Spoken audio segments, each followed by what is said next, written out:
Hukum merayakan Tahun Baru. Bagaimana hukum merayakan Tahun Baru? Sebelum menjawab pertanyaan tersebut, mari kita simak beberapa alasan berikut ini.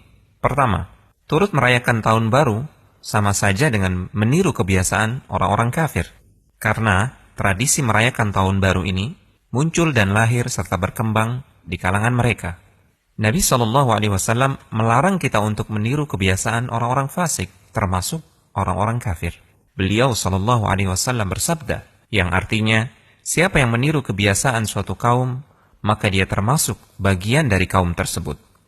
Abdullah bin Amr ibn al-As radhiyallahu ta'ala anhu mengatakan, siapa yang tinggal di negeri kafir, lalu ikut merayakan perayaan Nairuz dan Mehrajan, 2 hari raya orang Majusi, dan meniru kebiasaan mereka, hingga mereka mati, maka dia menjadi orang yang rugi pada hari kiamat kelak. Kedua, mengikuti hari raya mereka termasuk bentuk loyalitas dan menampakkan rasa cinta kepada mereka.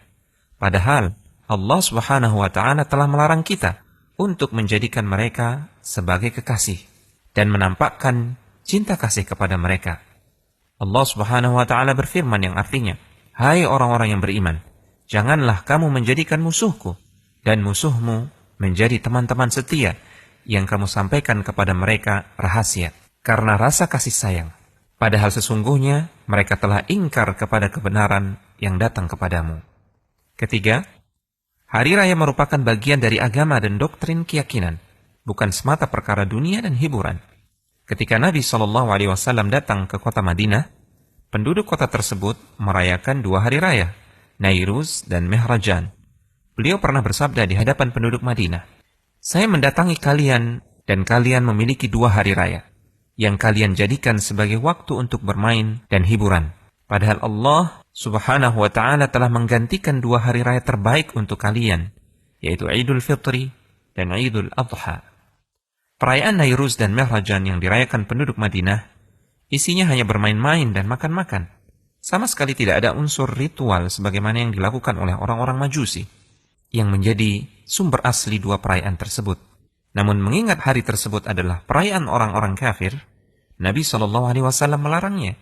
Sebagai gantinya, Allah berikan 2 hari raya terbaik, Idul Fitri dan Idul Adha.